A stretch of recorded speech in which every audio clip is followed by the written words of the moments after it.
Primeiro ano, tudo bem?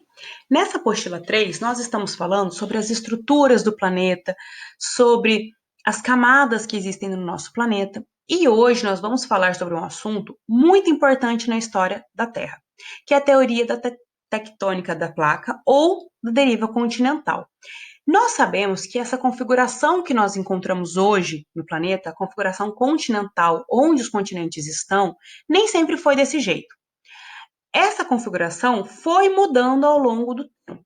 Por exemplo, inicialmente existia na época da Pangeia, existia apenas um continente. Essas áreas é onde hoje representam os continentes, mas existia apenas um continente chamado Pangeia, com apenas um oceano chamado Pantalassa.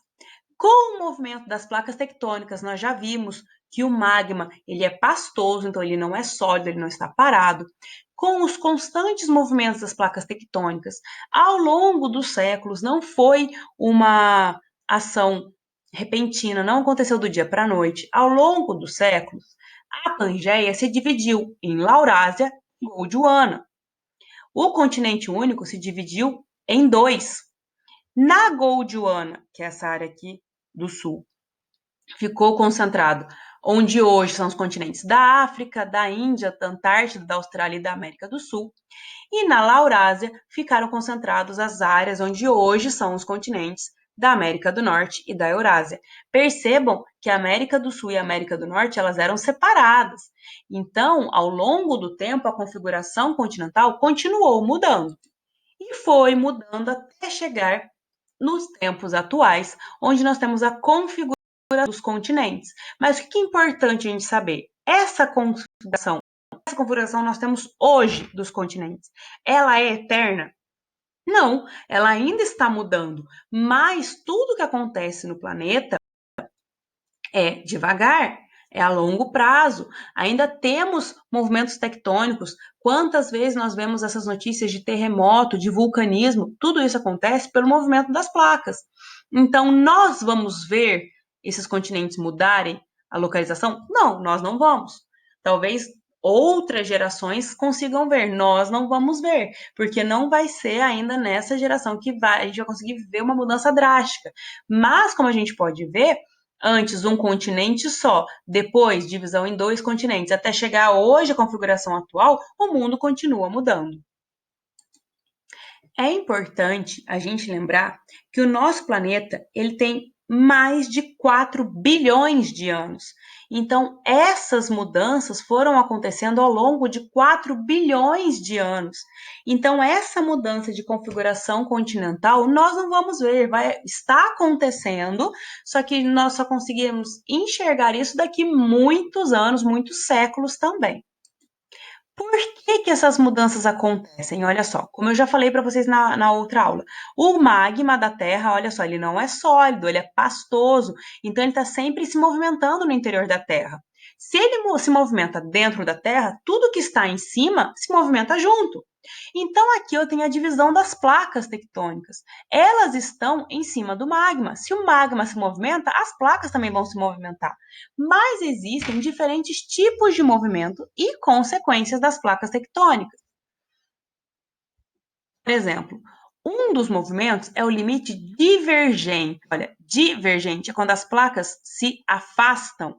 Quando elas se afastam, elas abrem um espaço entre elas, onde o magma consegue ultrapassar e pode gerar vulcanismo. Olha o que pode acontecer quando o limite divergente acontece, quando esse movimento de afastamento das placas acontece. São chamados rift valleys. Aqui, olha, abre uma fenda nessa região. É o que está acontecendo nessa área da África.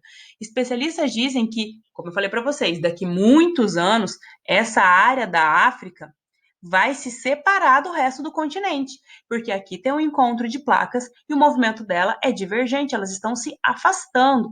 Então, está abrindo, olha, uma fenda nessa região.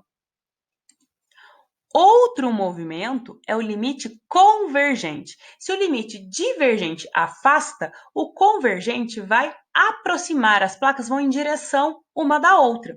Quando uma placa sobe na outra, quando uma placa, que no caso, né, ela desce por baixo de uma placa, a gente chama de subducção. Esse choque de placas, olha só o que acontece, gente, olha aqui nessa imagem. Quando uma placa desce por baixo da outra, a que estava por cima, ela vai, olha, elevar o relevo. Então, quando eu falo de limite convergente, o choque das placas ou o movimento de subducção vai dar origem a cadeias de montanhas.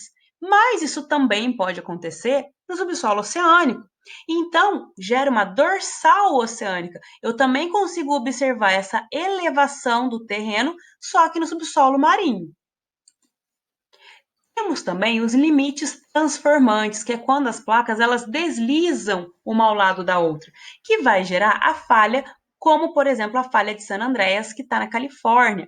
Também é uma falha não tão grande como os Rift Valley, estão vendo? Não é tão profundo como os Rift Valleys dos limites divergentes, mas também é uma falha que gera a questão de terremotos muito fortes nessa região. Cada movimento vai ter uma consequência diferente. Por exemplo, o limite divergente, que é quando as placas se afastam, eles vão aumentar as placas, porque elas se afastam e criam uma nova camada de placa tectônica nesse espaço que elas estão se afastando. Então, quando eu falo de limite divergente, eu estou falando do aumento, as placas vão aumentar de tamanho. O limite convergente, que é quando elas se chocam, quando acontece essa subducção, quando uma placa desce por baixo da outra, elas vão diminuir, porque elas estão se chocando, elas estão quebrando. Então acontece a diminuição das placas tectônicas.